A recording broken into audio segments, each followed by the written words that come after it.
now on its way to the House of Representatives. This is an ethics complaint against Congressman Danilo Ramon S. Fernandez, more popularly known as Dan Fernandez or Attorney Google. Anyway, this is for certain conduct unbecoming of a member of parliament, unparliamentary conduct, which were committed during the hearings of the Quadcom. I will just give you the general details anyway. I will be leaving this copy for you, and those who wish for soft copies, I will Viber to you later immediately a soft copy.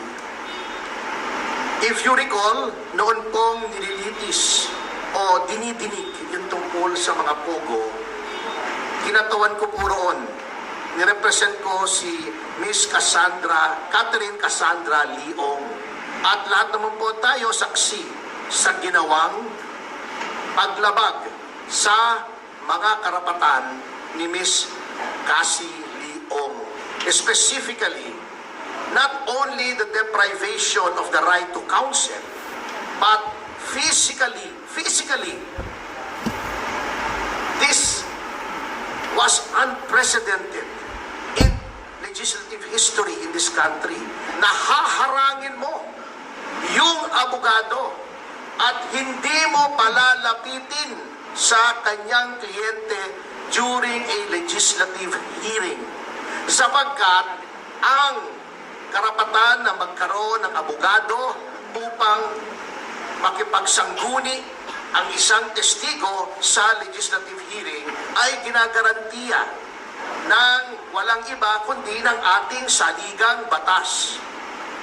Number 2, pagwawarning sa abogado na huwag bigyan ng payo ang kanyang kliyente. Saang planeta po acceptable ang ganoong behavior? Nasasabihin mo, Attorney Topacio, do not approach your clients, otherwise you will be cited in contempt.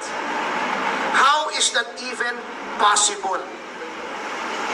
Number 3, yung hindi po pagbigay ng right to remain silent and the right against self-incrimination sa isang testigo. At si Congressman Fernandez, bagamat hindi abogado, hindi ko naman sinasabing kapag hindi ka abogado ay hindi mo na alam ang batas. Ngunit, sinasabi na nga po sa kanila, or dapat, a person who is in the legislature should be charged with knowledge of the law. Because, number 1, they are lawmakers. Paano kang gagawa ng batas kung ikaw ay walang alam sa batas? Pwede naman pong basahin ang mga desisyon. Tama naman, to an extent, si Congressman Fernandez, pwede kang mag-google.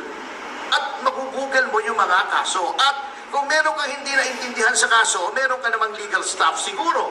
O itanong mo sa kapwa mo, congressman na abogado, ano bang ibig sabihin ito? At pinoint out na nga po sa kanila na sa napakaraming kaso, the right to remain silent and the right against self-incrimination may be invoked not only in criminal proceedings, but in all proceedings, civil, administrative, legislative. At pinakita na nga po sa kanila ang batas. Pinoint out na nga po sa kanila yung batas. Bakit ayaw pa nilang sundin? That is also against the oath that they have taken when they took their oath of office to defend and protect the Constitution and the laws of the Republic of the Philippines and pronouncements of the Supreme Court, according to our civil code, are part of the law of the land. So yan po ang isang violation, ano? Number 2, yun pong the right of a witness to be treated with dignity and with respect. Kapag ikaw ay tinatawag, na violate po yan. Binabastos po nila ang mga witnesses, not only my client, but of course, I have no right to complain on behalf of the other witnesses who are also represented by counsel. Yun po pronouncements, very unparliamentary. Alam niyo po, in all parliaments in the entire civilized world, meron pong language na tinatawag nila unparliamentary. Diba? Ayaw nila si Pangulong Duterte. Sinabi nila, do not use offensive words. Pero bakit sila? Tatawagin nilang pathological liar, puro kapakyut, puro ganon. Tatakutin mo pa. Misleading the witness, sasabihin pa, tignan mo itong mga napatay, di umano dahil daw ng pogo. Tignan mo yan, we will grant you immunity. If you testify against them, that is misleading.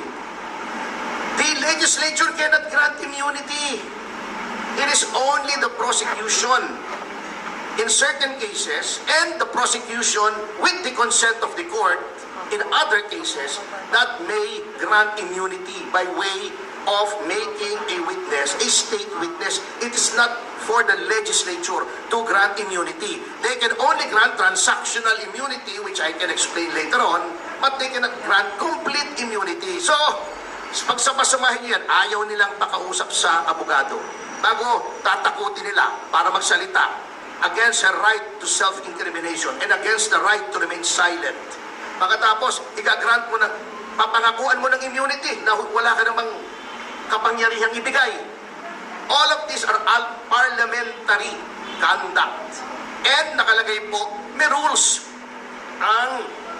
of conduct, hindi lamang ang miyembro ng mababang kapulungan, kundi ang mga public officials on how they conduct themselves. And it is my respectful contention that Congressman Fernandez has violated these norms of conduct. Ngayon, bakit sa Ethics Committee? Kasi may nakalagay po sa ating konstitusyon na yung mga ginagawa po ng isang miyembro ng legislatura, they can only be made liable therefore in no other place than the legislature. That's why may Committee on Ethics. They are supposed to police themselves. Now, huli na po, bago tayo pumunta rito, and I feel this is also of equal importance in this case. Sasabihin nila, walang mangyayari dyan sa complaint po kasi sila din yan eh. Si Congressman Espares ang head ng Committee on Ethics. Pagtatakpan lang nila yung sarili nila. Well, unang-una, I would like to give our lawmakers, at least the majority, the benefit of the doubt. Although I doubt the benefit. Ngunit, by doing this, I want to prove two things. Number one should not sit idly by while the rights of persons are being trampled upon by the legislature. Dapat may magreklamo rito. Otherwise, gagawin nilang palagi yan sa lahat ng witnesses. Notwithstanding the caveat of the Supreme Court in Ong versus Senate Blue Ribbon Committee, which by the way, I argued before the Supreme Court, which says that all witnesses must be given due process. Bina-violate na po nila yan. Number two, by filing this, I want to hold a mirror up to our honorable congressmen. Tignan nga po natin, tignan nyo ang sarili nyo, kung anong ginawa nyo sa mababang kapulungan, which is supposed to be an august body, which is supposed to be populated by honorable men and women, kaya nga honorable ang tawag sa inyo eh. Are you really honorable? Are you really august? Kaya nyo bang ipulis ang inyong ranks?